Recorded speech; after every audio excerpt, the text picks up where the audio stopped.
Hi everybody, it's Bruce here, traveling with Bruce. Welcome to my channel today. I'm going to do a review on the Hilton Tokyo Hotel in the Shinjuko area of Tokyo, Japan. I stayed here for, originally it was going to be 7 days. I extended it to 10, and I thoroughly enjoyed my stay here at this iconic property. This hotel chain, the Hilton, opened originally in Japan in 1963. The first foreign-owned hotel ever to operate in Japan was a Hilton.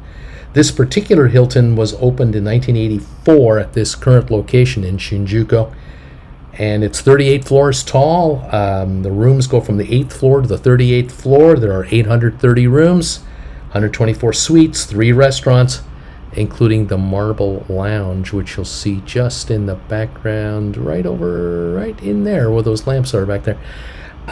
Marble Lounge is where you have your buffet breakfast every morning, and let me tell you, it's worth it. You definitely want to book a room here that includes breakfast. Do not hold yourself back. Now, here in the lobby, you can get some suites anytime you want during most hours of the daytime. All kinds of wonderful things here to enjoy. But you can also enjoy Japanese cuisine, metropolitan cuisine. There's a bar on the second level. All kinds of amenities here. 600 guests for a banquet can be held. 24 meeting rooms. There's an indoor pool, a gym, a sauna, 2 tennis courts. Let me show you the room that I booked. This is a king room. It's great. A king bed here. This is a little larger than the standard room. Might have been a king premium. They change the titles, what they call them all the time. But I tell you, this room was fantastic. I had an easy chair there, and had a working table, of course. And over here, there we go. There was my working desk there. Big television. I had obviously a refrigerator in the room, a coffee maker, tea maker, of course, for hot water. This is my shower bath area. Unique little room. I could close it off by pulling a slider over so you couldn't see from the bedroom into the shower area. But coming into the bathroom, here's how you get into this area here, into the shower bathtub area. Very nice, excellent water pressure. The toilet, fantastic. All the buttons. There I am giving it the thumbs up. I'm happy, just having arrived just a few minutes earlier. And here are all the features of one of these Japanese toilets. You gotta love this. A heated seat. Water pressure is adjustable. Oh, it's nice. Definitely good. I opened the window so you could see outside, and it was just starting to get, sunsetty, darker. The windows, you could see the lights on the other skyscraper. There on the bottom left are 2 tennis courts that are outdoor on top of basically the parkade. And so folks were playing tennis out there. This is Shinjuko. High rises all around. Very modern, very safe area. Here's folks getting some practice in, learning how to volley and, practice up. There you go. It's hot out. It was in the 90s, so they're not running too fast out there.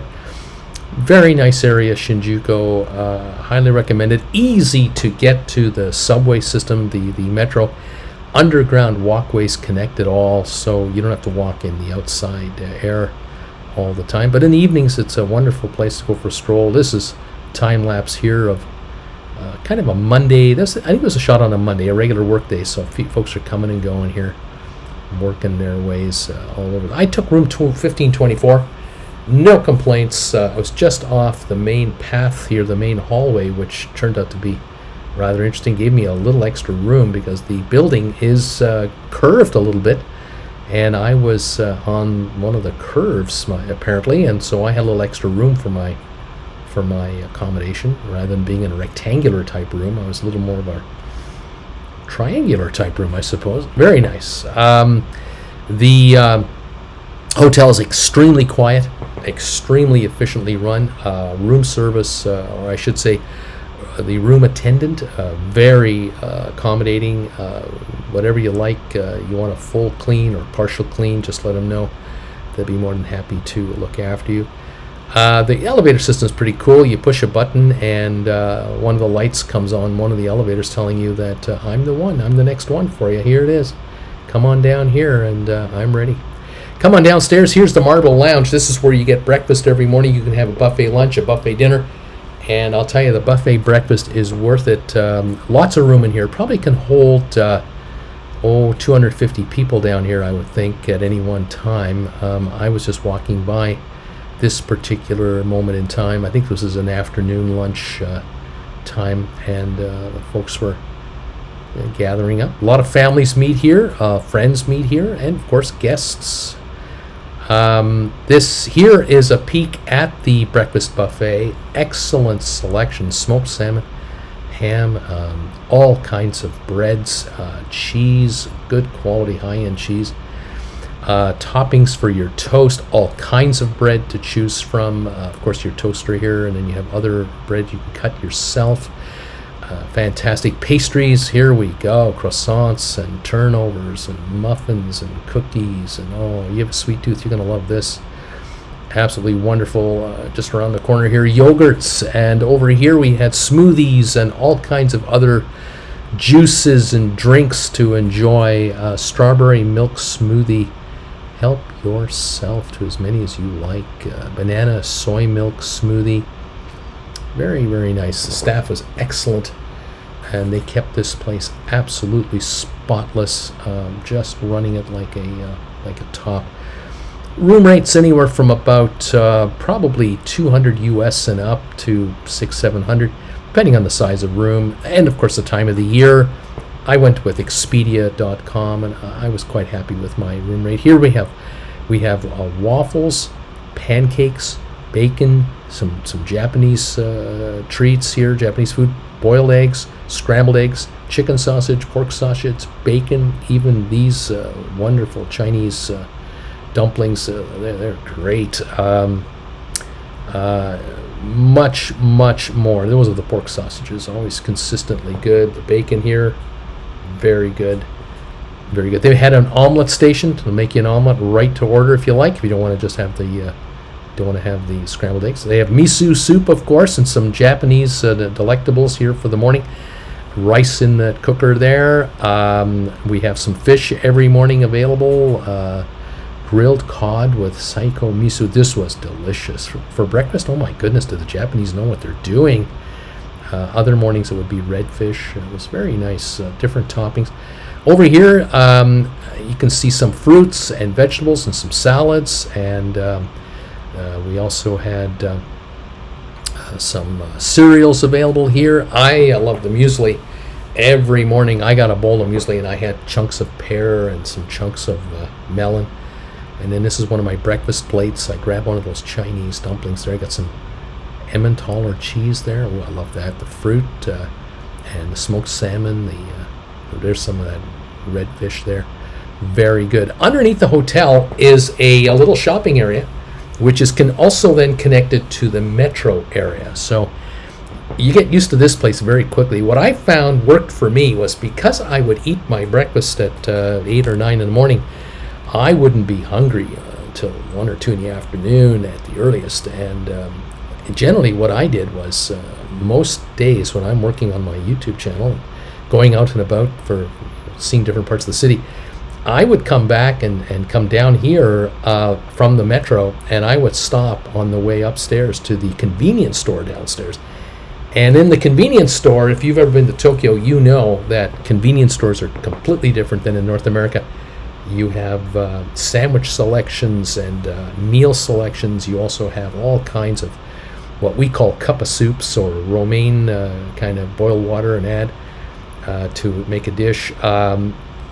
Dozens and dozens of different drinks and whatnot. I found that for most dinners, I would just have a sandwich or two and a cup of ramen in my room. And I found it absolutely delicious. I could eat whenever I felt like it. I made a daily habit of going to the spa area on the 5th floor. They have a Japanese bath in this hotel, no extra charge to enjoy. There's a men's only and a women's only side, and I'll tell you, this is worth it. you ever get a chance to enjoy one of these Japanese onsens, they have an onsen right here. That convenience store just ahead on the right, very much frequented by all. If you leave the Hilton property, you come out through here. This starts to connect either to the outside world there with those steps, you go outside, or you go a little further here and you'll end up going down an escalator to the connection to the metro. And now you can go all the way to Shinjuko by way of one of the subway stops, about a 200-yard walk, all underground, climate controlled. And once you get to Shinjuko station, you can go anywhere. Down here, of course, you'll find the vending machines. Of course, there are many in Japan, and these are generally beverage type vending machines here, and these are extremely popular among everyone. Use cash, or you can use as long as your IC card, which is your transit card, or you can use a credit card. Totally up to you. Coca-Cola product, of course. All kinds. Help yourself. It's cheaper if you buy it at the convenience store, though. I'll tell you that. So I never used a vending machine. I didn't find the need to. The Hilton Tokyo, I'd recommend it. Absolutely worth it. Clean, modern, well staffed, incredibly professional people, and you can stay here and then head out to Tokyo and see it all, including this stop right here, the Shibuya crossing. Wild and wacky. Sometimes 2,500 people every red light. Anyway, thank you for joining me. Talk to you later. Bye for now.